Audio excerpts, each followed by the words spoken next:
Hello everyone! Today you're going to perform the dissections of a frog and learn the anatomy of it. Each group will receive a dissection tray and a dissection kit. The dissection kit composed of a needle, a scissor, a scalpel, a pair of forceps, and a pair of gloves. You will also receive a frog. You may either receive a male or a female frog. How do you know which one is male or female? You can notice the vocal sacs in the male, but no vocal sacs in the female.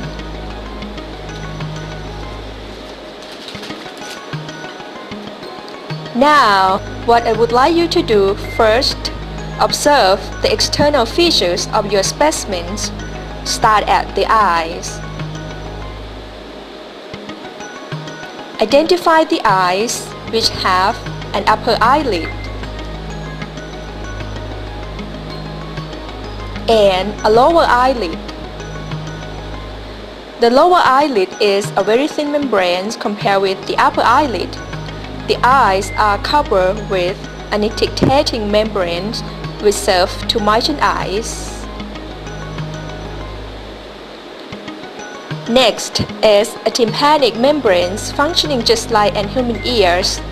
The frog has no earlobes but use the tympanic membranes to receive sound. Frog skin is soft and moist.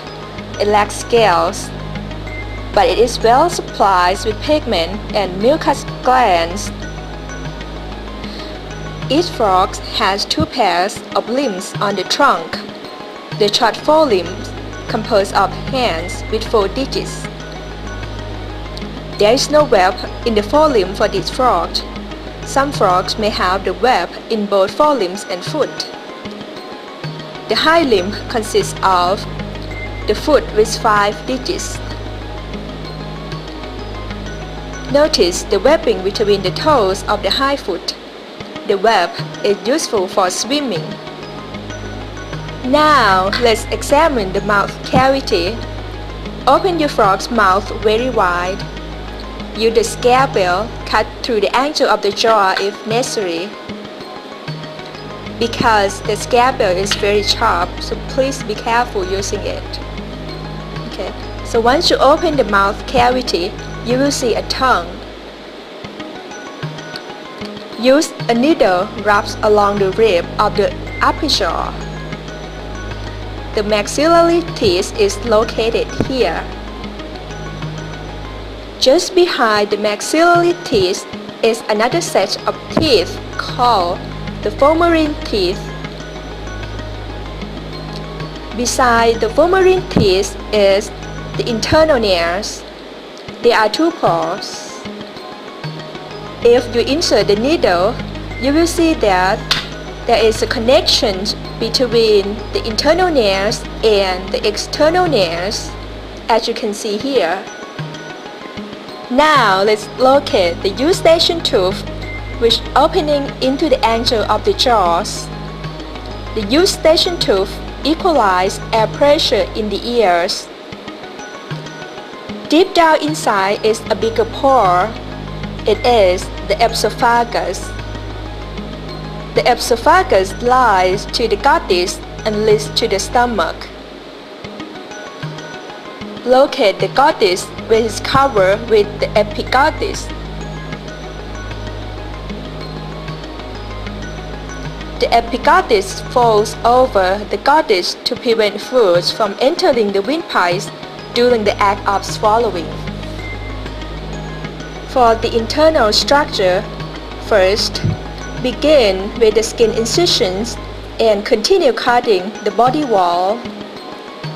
Prepare to open the abdominal cavity by using the forceps to lift the skin. Using the scissor to cut the skin and remove it away. You will notice a lot of blood vessels in the skin. They are useful for gas exchange because the frog has no scales. Once you have removed the skin, you will find a white strip that makes the position of the ventral abdominal vein. It's called the linea alba. Underneath the linea alba, there is a large vein called the ventral abdominal vein.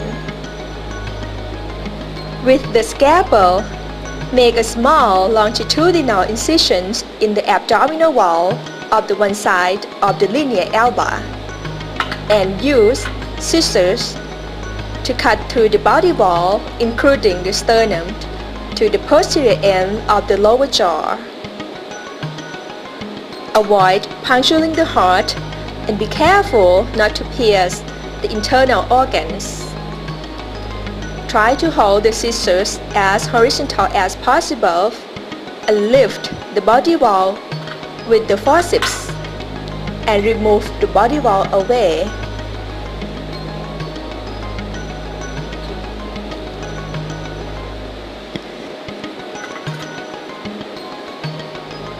Now lift the body wall and look inside. You will see the ventral abdominal vein attached to the body wall. Please slowly remove the ventral abdominal vein from the body wall using a needle or forceps.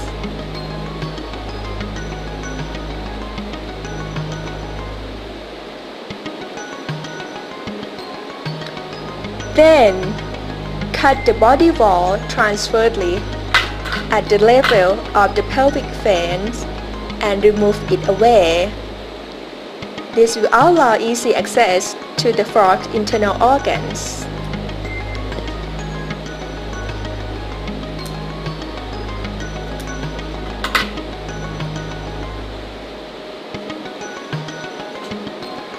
Identify the internal organs beginning with the heart. Please don't pull the arms apart strongly, it will break the blood vessels. The heart has two atria and a single ventricle. Then identify the liver, which is composed of 3 lobes. Between the lobes of the liver on the right side, there is a small greenish or blue-black sac called the gallbladder. Lift the whole liver up. You will notice the lung. Then the stomach with its J-shape and white color. As you lift the small intestine, you will see the pancreas. It is thin and irregular shape, soft and yellowish organ. Right beside the pancreas is the spleen. The spleen is very small, dark organ attached to the mesentery behind the stomach. The stomach connects with the small intestine, which is an irregularly coiled tube and yellowish. The first portion of the small intestine is the duodenum. The last portion of the small intestine is ileum. The ileum connects with the last intestine. The fluids from the last intestine will enter the rectum. The rectum is a chamber that receives materials from the last intestine and expels these materials to the outside by the way of anus.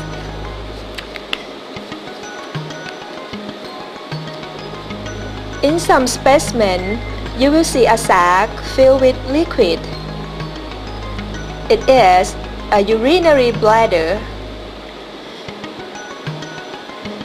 You may see a flat sac if there is no urinary inside. In female frogs, if you lift the internal organs, you will see ovaries with its white color attached to the dorsal body wall. In breeding season, you will see numerous eggs in the ovaries. Beneath the ovaries is the kidney. The kidneys are in pairs, dark red structures attached to the dorsal wall. In female frogs, there are the oviducts lining near the midline, right beside the kidney.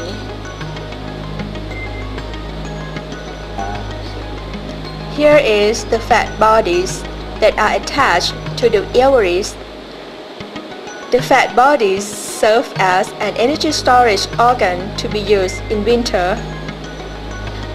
In the male, there are same organs as in the female, except the male has the testes. The testes is yellow and a bean-shaped organ located near the front of the kidney. There also is a duct carrying sperms called seminiferous tubule. Now, we are going to examine the circulatory system. We will begin with the venous system, which is easily recognized by its dark color. Veins are generally larger, thin wall, and carry blood from the capillaries back to the heart. To study the venous system, we will start from the heart and then identify the veins. To do that, you need to remove any connective tissue and muscles as required.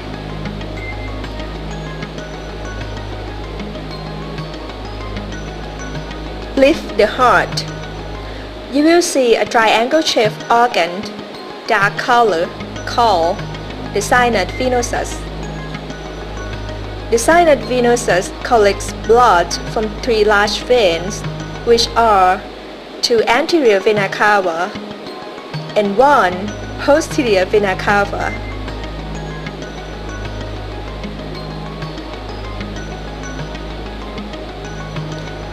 The anterior vena cava receives blood from 3 bunches on each side.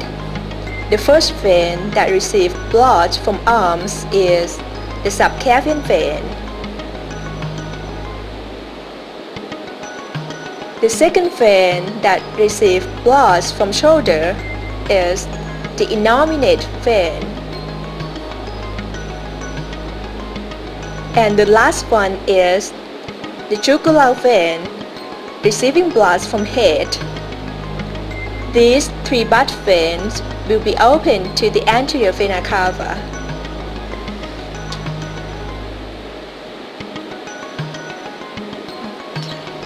The posterior vena cava brings blood from the lower part of the body cavity and has many branches.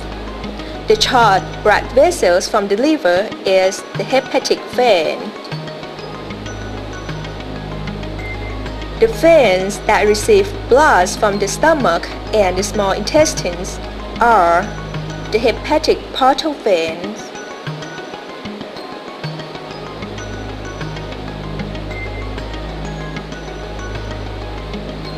The renal veins are small, composed of 4 or 5 vessels, and receive blood from the kidney. Here is the renal veins.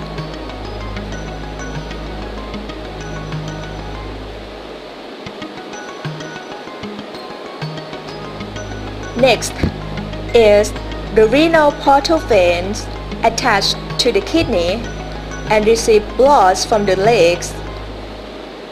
Here are the renal portal veins.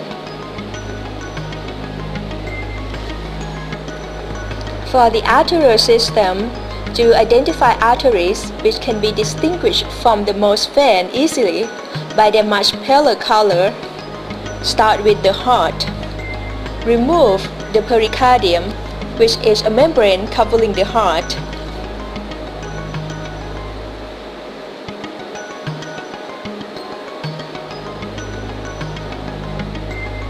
You will see a small vesicle called the conus arteriosus.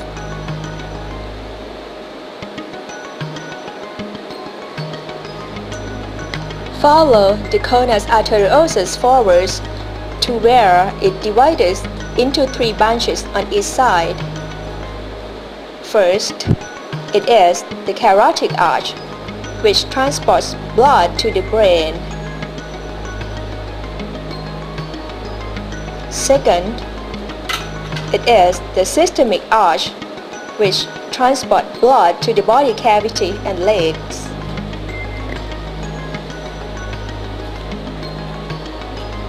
And the last one is the pulmocutaneous arch, which transports blood to the lung. Now lift all the internal organs and follow the systemic arch, and notice where it is fuses behind the heart to become the dorsal aorta. The dorsal aorta transports blood to the body cavity and give off many branches. Pull the kidney to your left to show the dorsal aorta, and you will see the renal arteries composed of 4 or 5 small blood vessels. A little bit lower, you will see that the dorsal aorta divides into 2 branches, one on each side of the leg. Each blood vessel is the common iliac arteries, which transports blood to the hind limbs. Now, stretch the stomach out to your left to show the silicomesenteric artery. Here it is. It transports blood to the stomach, the small intestine, and the spleen.